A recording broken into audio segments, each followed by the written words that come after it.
Alright, all you kings and queens of the leaderboards out there, welcome back to the Indy Radio Arcade. And one thing I was thinking about during the break, and the Maestro I think agrees with me a little bit, really wish they had dual wielding in Division 2. You know, the ability to dual wield things like SMGs and pistols, not the crazy dual wielding of 2 LMGs and grenade launchers like they would have in 007. Because I got a feeling if there was a class for dual wielding, it would most likely be called Black Ops or Secret Agent, which is right up my alley. But besides potential classes they may or may not add in the near future for that game, I think it's time for us to put your high scores on high display along with some indie games along the way for another edition of the Indy Wall of Fame. And the first game that we have up comes from the developers East Fog Studios, nice developer name by the way, with their said game, Windy Kingdom. And a nice name for the kingdom too. And this game automatically reminds me, just like they said in the description, of not only a hint of Harvest Moon, but a little splash in there of Plants vs. Zombies as well. And here's hoping in the near future for this game, besides giving you a chance to actually harvest this said world of different vegetables and foods to keep the kingdom alive with food, they also give you a chance to actually harvest materials to help build this town a little bit better than it already is. And according to the Maestro, you can. Nice. Well, here's hoping that you can build a mine shaft in this town too, and according to the Maestro pointing to page 6 with a mine cart track, it may be a possibility. Nice! And the next game that we have up comes from the developers Luna Beat with their said game, Rainy City Pandemic. And this game automatically reminds me of, well, I guess Blade Runner. I don't know why, but it really does have a Blade Runner feel to it, most likely because of all the futuristic cars and hovering cars in a rainy city. Yeah, I definitely see elements of Blade Runner in this. And here's hoping in the near future, since you're a pizza delivery person in this game, that not only you get a chance to upgrade your equipment, but also get a chance to actually own the pizza shop in the near future. But if you can't do that, here's hoping also you get a robot assistant to help you out along the way on deliveries, just in case things get a little bit too uncomfortable with people trying to beat you up for the pizza. Because I got a feeling that may happen during this game. And the next game that we have up comes from the developers Bobby Game and Rune Waker with their said game, Dragon's Prophet. And this game automatically reminds me of a combination of not only Phantasy Star Online, but a little hint of Guild Wars with a splash in there of Dragonheart as well. And a little elements of How to Train Your Dragon, seeing the fact that you get a chance to ride on a dragon in this game. Nice! And here's hoping in the near future for this game, besides getting a chance to actually evolve your dragon into something stronger or a chance to change the element that the dragon can use to defeat enemies, but also a home base that you can use for your dragon and for anybody who happens to join your group if it's available in this game. Because how cool would it be to have your own base or island that you can rest with your dragon? Yeah, I can see that. And according to the Maestro, that may be a possibility, not too entirely sure. Alright, I'll go for it.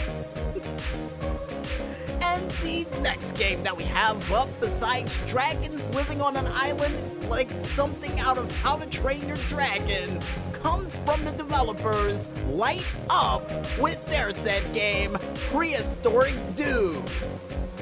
And this game automatically reminds me of a combination of Super Mario with a little hint of Joe and Mac, Caveman Ninja, and a splash in there of Encino Man due to the title.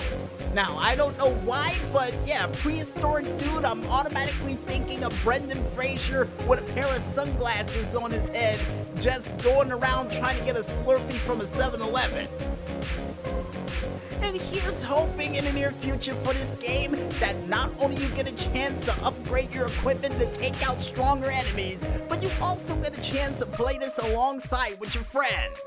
And according to the maestro, with the fact that you can upgrade your health and stamina during this, not too entirely sure on the weapons, but you get an axe.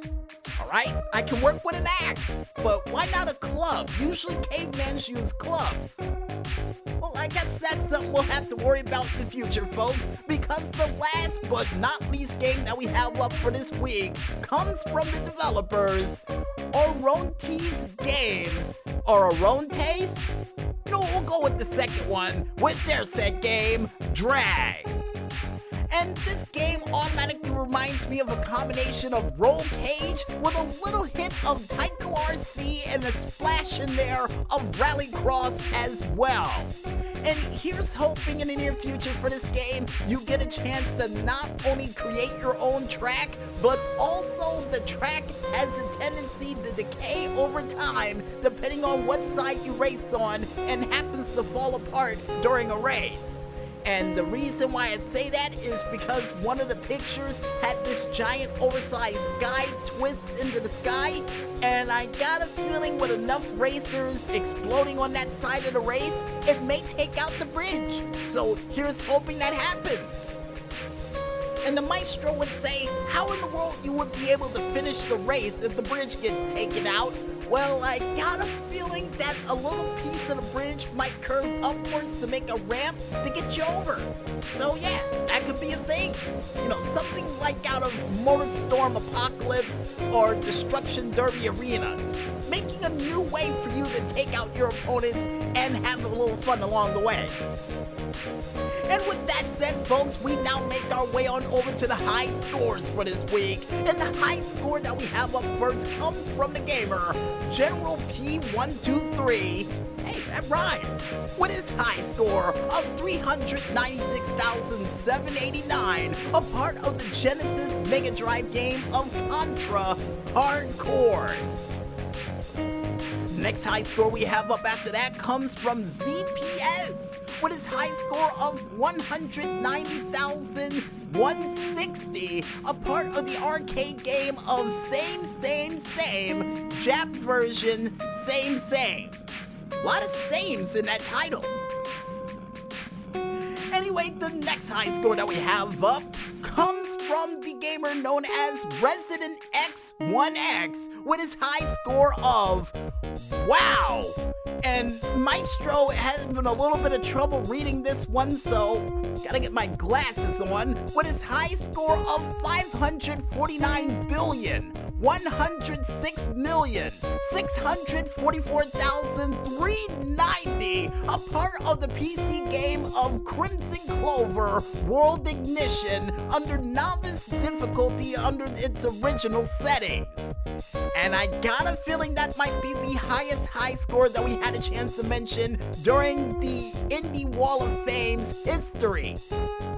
Woo. And with that high score to beat, folks, we go into the next high score by Bam Neese with his high score of 49,900, a part of the ColecoVision game of Super Cross Force.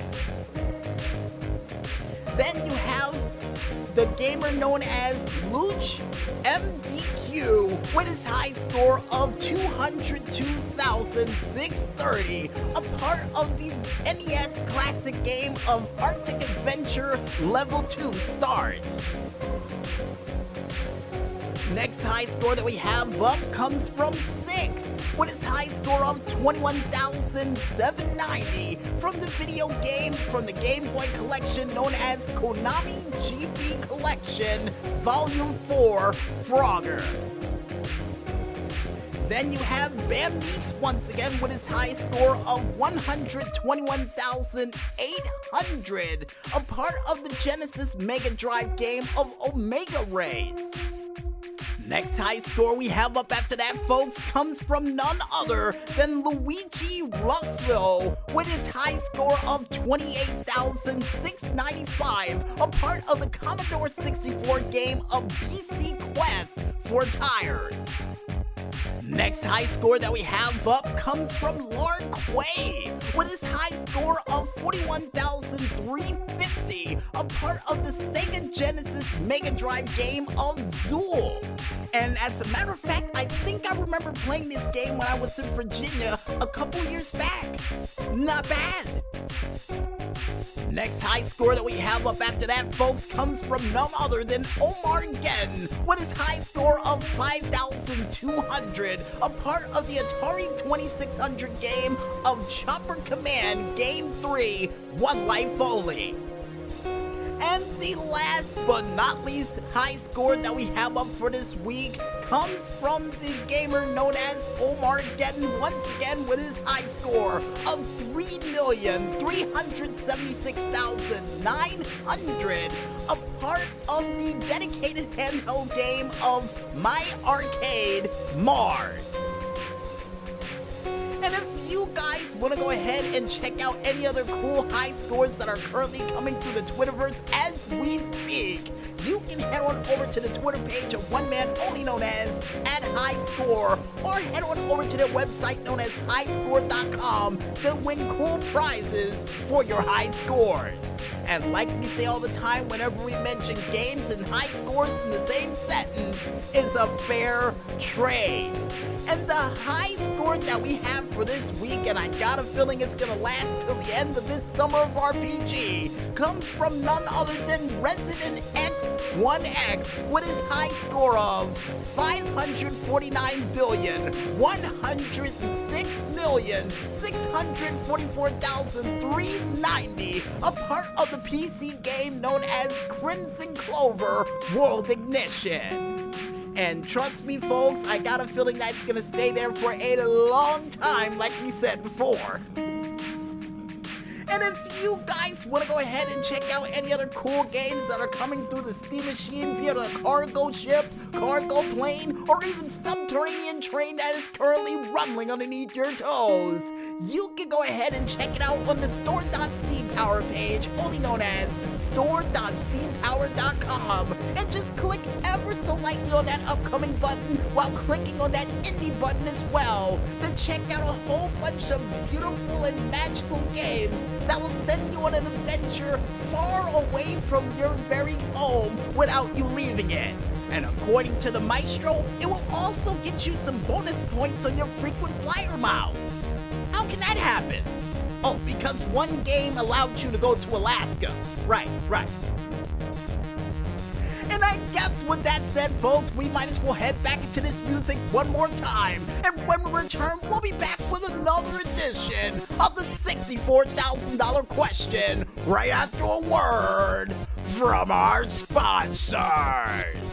So don't walk out on that bonus round just yet, folks, and stay tuned.